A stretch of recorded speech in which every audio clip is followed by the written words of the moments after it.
This is the first that I'm hearing that there's a significant black community in Portugal. I've been to Angola, and I've been to Brazil, and I've been to Mozambique at Well, the time of the great rebel goings on, and I had no idea that any significant number of Africans have arrived in Portugal and created a community. I know what my next visit, where my next visit will be. I had not quite understood the extent of the Afro-German community either, how many Africans there are now in Germany that are people of birth who are Germans that are black.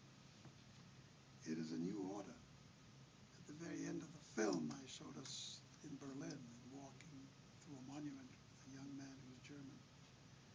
And he led me to understand that there is a large European emergence of people of color who are of birth from those communities. This is the first time I've met somebody who's Afro-Portuguese. exactly. The problem is like the statistics. They don't show many African people because most of them are already Portuguese. We are already Portuguese, so we in the statistics we are like we are Portuguese, but we are black, and we have all the problems of being born Mhm. in a country that's not a black country. So there is always this barrier, and people doesn't know really that there is a big black community in Portugal. Well, do you think it's a good thing that there's no census delineation, that people are not identified by color and just I by think so by because their I birth? don't. If someone asks me, I will say I'm Portuguese. That's it. Even if I don't have the necessity to say I'm black, but I know that in my country there is this difference. Because if I tell a Portuguese person I'm Portuguese, they will look at me like you are Portuguese, but they will ask me where are you from. I will say I'm Portuguese. Ah, but your parents, they always have to make a statement like I know you may have born there, but you are from other place, so you need to know where my roots are. I'm not denying my roots because my culture is all from Africa, and I'm very proud of that. But I know and I feel like a normal Portuguese, normal again. I don't know how to explain it, but I do Yeah, I feel thought you explained it very well. I feel Nothing's wrong Portuguese. with your English. Yeah. I get it. I understand. And the idea for another night in the free world came out of a Berlin encounter. Uh, there was a group of immigrants who had come to Germany, and in Dusseldorf, though a lot of white German citizens were very disgruntled by this black presence in their community, and they charged them with having come there for the purpose of taking away jobs, work, which is always the classic uh, statement for racism that has nothing to do with employment. First of all, a lot of the jobs that these people had and took, Germans didn't want, and there was a wide opening. America, as an immigrant nation, thrives on the fact that there's a large immigrant motion constantly. As a matter of fact, interestingly enough, now Germany is suffering in the statistic from a minus population growth. It's losing people, not building on people, and therefore its immigrant needs are greater than they. But this particular family was caught in a home by skinheads, the fascist movement, and the building was set on fire, and they danced in the street while they watched the people inside burn to death. This created a huge uh, motion for the moment. And a group called Brothers Keepers emerged from this as black Africans taking charge of the situation, and they recorded a song called Don't Give Up, Don't Give In. When I met them, they came to a concert that I'd given in Germany some years ago, and they said, "Would you listen to us? And here is our cause, and here's our dilemma." And as we spoke, I got more involved in their movement. They were the ones that made me take a look at what's going on in the free world. Certainly, by all classic definition, Europe is the bastion of the free world. The non-free world was supposed to be the dictatorships of Africa and India and Asia and Latin America and all those naughty people in China and Russia, while the pure world and the free world was a group of nations that came together were the greatest colonizers in history and created some of the most cruel devices by which to control large masses of people. So we reside in this place with the story about the free world. Well, what is it? And that question raised how do you make a film? And how do you get into the heart of examining how do you interpret the free world? What does that really mean? And another night in the free world just opened up vast opportunities for exploration, for what you're saying. To capture you on film will be a mission of mine beyond this room, and to get more information for the planting of information that our world is far more complicated and different than what has been heard. For you, getting back to the origins of the question, gotcha. It's interesting that you're studying criminology, because one of the real cornerstones of freedom in any civil society is how does the society mete out justice.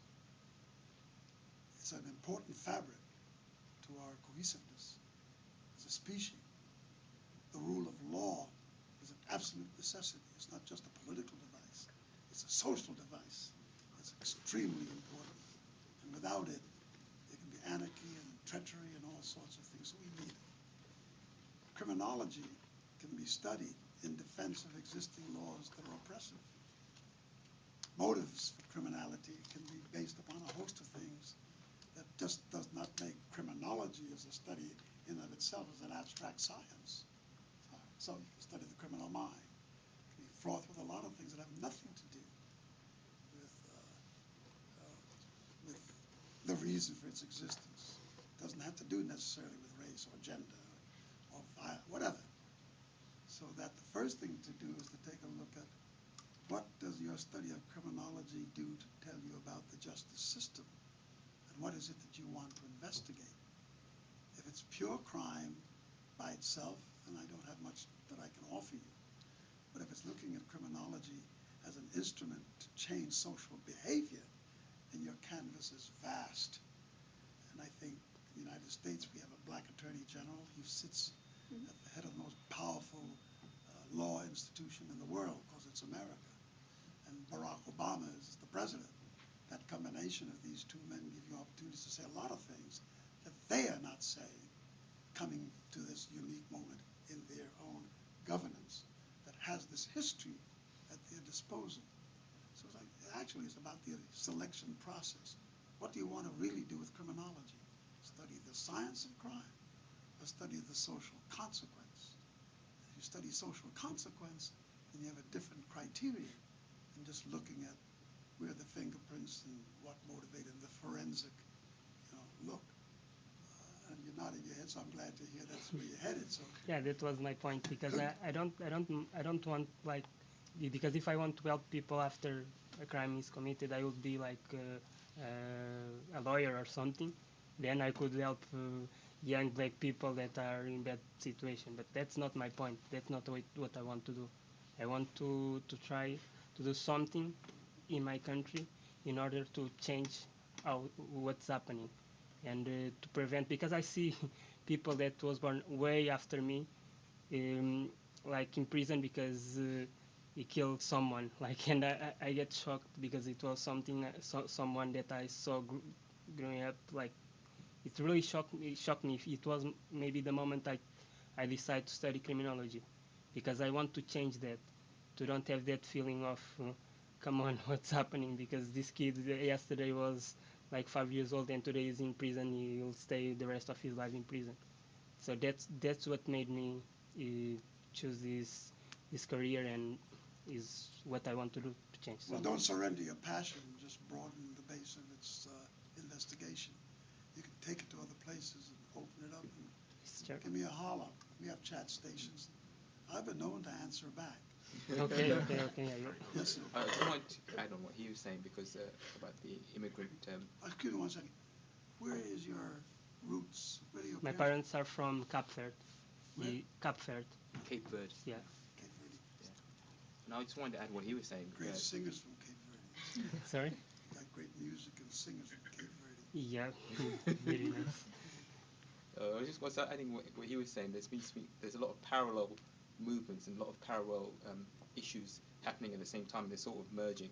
At the moment, there's a lot of intolerance to immigrant populations across Europe because of fear of jobs and insecurity and the recession. At the same time, there's the movement of globalization and the need to get the cheapest jobs, cheapest labor, cheapest everything, and the indigenous populations haven't cottoned on that you can't by making somebody's life horrible, an immigrant's life horrible, you're not stopping globalization.